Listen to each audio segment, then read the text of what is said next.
Hello, kamusta kayo mga kababayan? Ngayon po pag-usapan natin. Naku, ito na naman, mayroon naman panibagong impeachment complaint laban po kay BP Sara. Ito ay nagmula sa Makabayan Block. At ang complaint o impeachment complaint na ito ay nakatakdang i-file mamayang hapon, mga alas 2 mamaya sa araw na ito mga kababayan. Kaya patong-patong na po itong mga kaso niya at ito ngayon ay may panibagong impeachment complaint laban sa kanya. Hindi ko alam kung paano ito gagawin ng Kongreso sapagkat ang rules dyan sa Kongreso kailangan mayroon lamang isang impeachment complaint sa loob ng isang taon.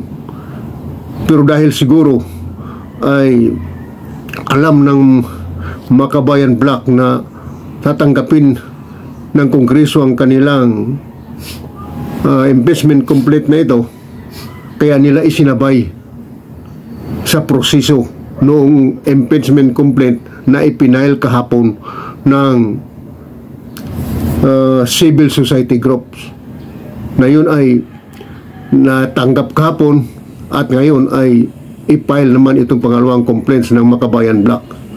A second impeachment complaint against Vice President Sara Duterte will be filed before the House of Representatives on Wednesday, December 4, according to the progressive group Bagong Alyansang Makabayan or Bayan. In a media advisory on Tuesday, December 3, Bayan Group states that an impeachment complaint against Duterte will be filed by 50 representatives of various organizations and concerned citizens before the Office of House Secretary General Reginald Velasco. Bayan adds that the impeachment complaint to be filed against Duterte is over allegations of corruption and misuse of confidential funds during her stint as the Secretary of the Department of Education. The progressive group further says that a protest action by their group will be simultaneously held at the Batasan Road to demand accountability and express public outrage over the multi-million peso confidential fund scandal. This impeachment complaint, if filed, will be the second after different civil society groups' representatives flocked to the House to file the first ever impeachment complaint against Duterte last Monday, December 2. The first complaint was endorsed by Akbayan Party List Representative Percival Sendanya. According to former Senator Laila de Lima, who accompanied the complainants, among the articles of impeachment cited were Duterte's alleged confidential fund misuse, threats to ranking government officials, and her supposed involvement in extrajudicial killings when she was Davao City Mayor. Ito ngayon, ang gagawin sa palagay ko, kung ang gagawin ng Kongreso nito, baka isabay ito. Hindi ko alam kung paano ang gagawin nila nito na pagproseso sa dalawang impeachment na ito. Pero palagay ko, kung hindi isabay ito, pagpipilian nila kung alin dito yung dalawa ang tatanggapin nila. Kaya dito ay hindi malaman ngayon ang gagawin ni Sara, kung anong gagawin niya, ay kung makapahinga pa ba siya rito.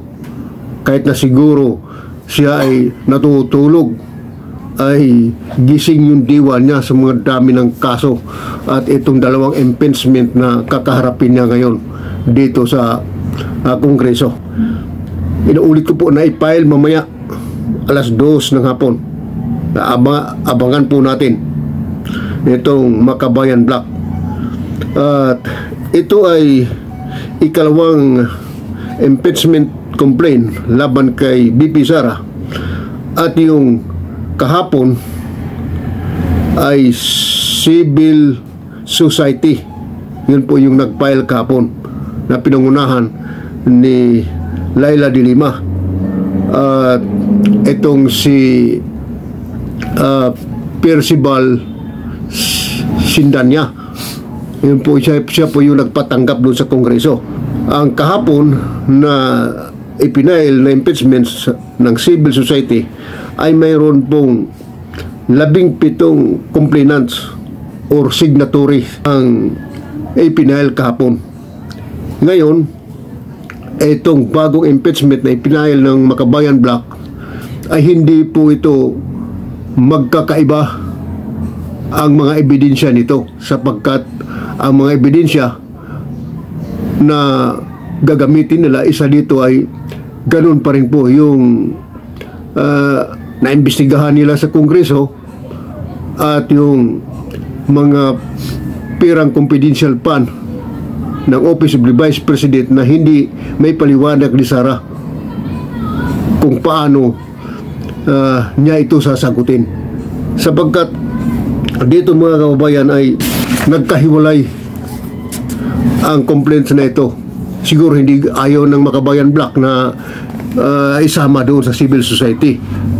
Yun na nga ang ibig nating sabihin na baka ito ay pag-isahin na lamang sa Kongreso. Itong si Sara Duterte ay talagang bugbog sarado na po ito sa mga itong dalawang impeachment complaints na ito sa kanya na natanggap ng isa kahapon sa Kongreso, at itong mga sari-saring mga kaso ng mga katiwalian at lalo't higit sa kanyang pag-uugali na nakita ng taong bayan.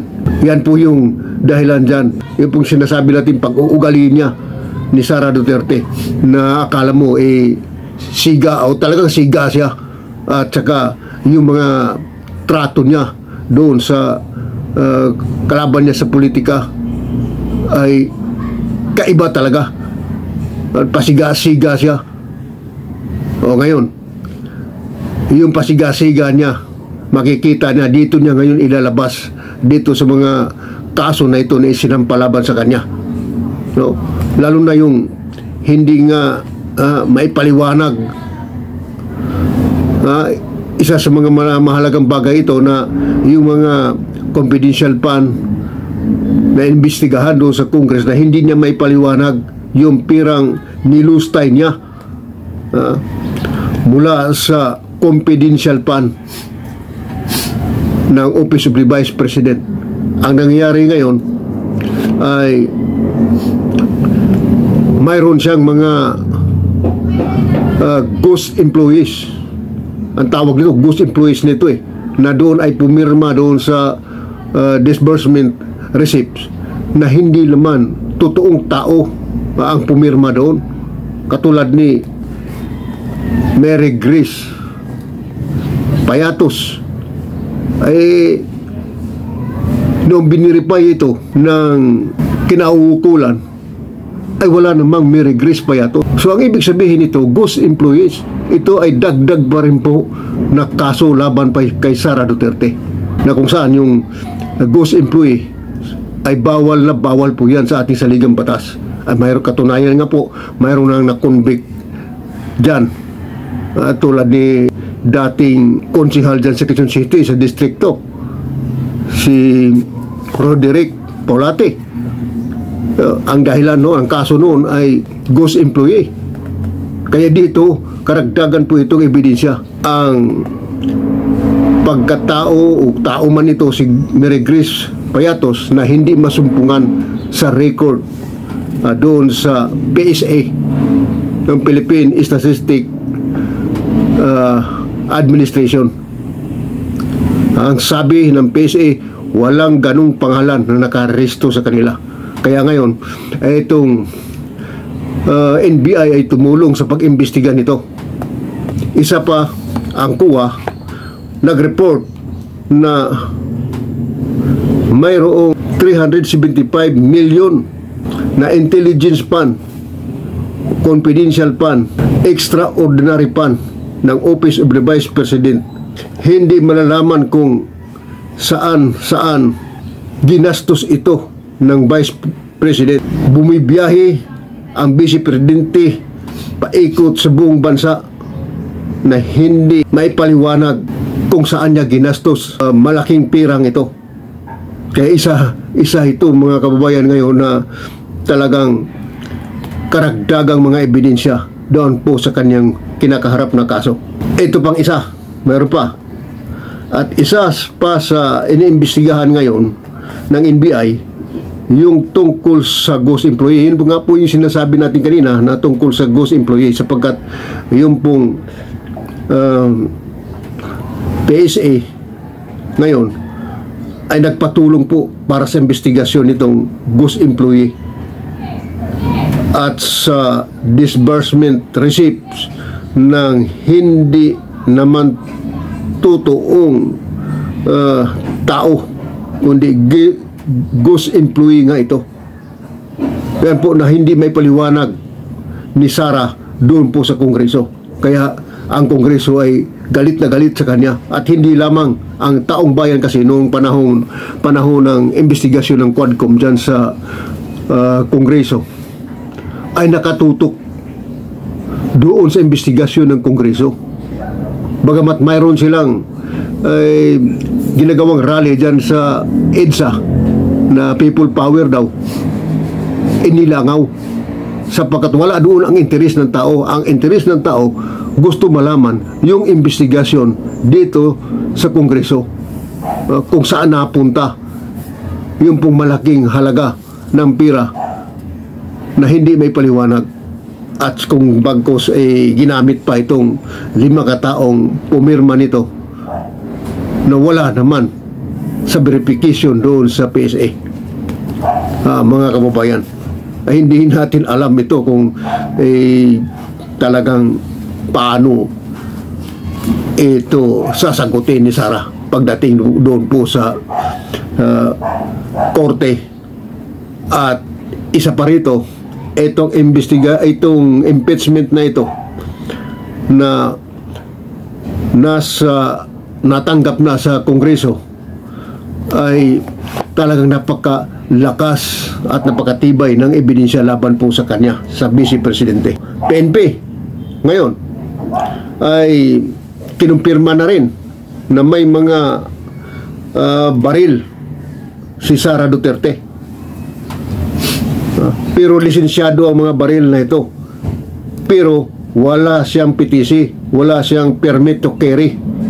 Kaya yung baril ni Sara ngayon, hindi natin alam kung, wala sila sabi kung ilang baril ang mayroon kumpiska ang PNP ngayon doon sa Davao. Pero sinasabi lamang na may mga baril. Ibig sabihin, mahigit 1-2 na mga baril na lisensyado. Pero hindi siya pwedeng dalhin sa labas kasi wala siyang PTC, walang permit to carry. Ayan po mga kababayan. So karagdagan po yan na mga ebidensya laban po sa kanya, maliban doon sa kanyang mga asta, pag-uugali sa panahon ng hearing ng Quadcom, saan mang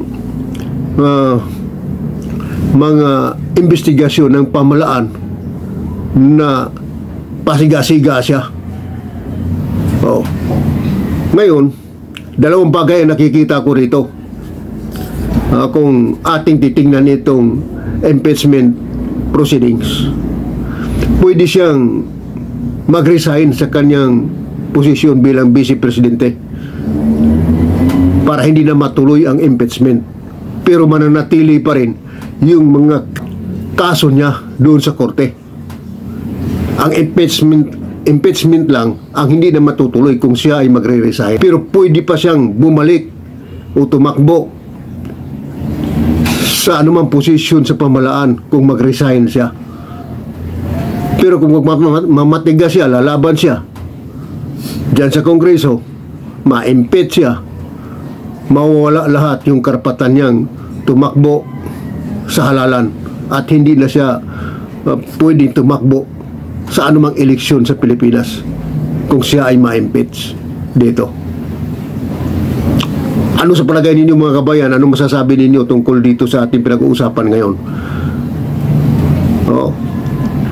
Ang impeachment proceedings ay natanggap na yung isa, at mamaya, inuulit ko po, tatanggapin uli yung pangalawang impeachment.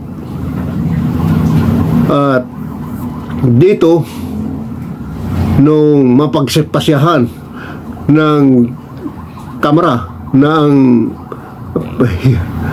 tanggapin itong dalawang impeachment proceedings na ito,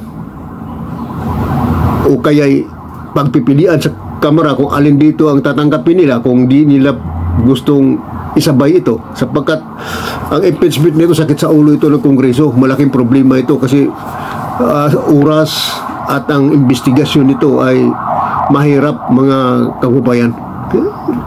Matakin mo dalawang impeachment kung sakaling isabay ito. Oh. Ngayon, kung maumpisahan na ngayon itong pagdinig ng impeachment proceedings dyan po sa Kongreso, kailangan na ipasait ng Kongreso ito na makakuha ang Kongreso, majority vote ang Kongreso, na at least mga two-thirds ng buong House of Congress. Ngayon, ang mangyayari nito, re-reviewin ito ng House Speaker. Pagkatapos nito, may finalize ng House Speaker, ipadala ito sa Senado. Ito ngayong Senado ang problema natin, sapagkat ang mga tao dyan, mga senador dyan, ay maka-Duterte. Baka ang mga senador na ito hindi tumingin doon sa mga ebidensya, kundi mamumulitika lamang, patay tayo dyan. Kaya dapat ang mga senador na ito, maging totoo sila. Ipakita nila yung tama. Hindi yung titingnan nila yung politika, palibhasay kakampi nila. Ito mga Duterte. So pansamantalayan lang muna ang ating pag-usapan ngayon at sana'y pagpalain tayong lahat. God bless.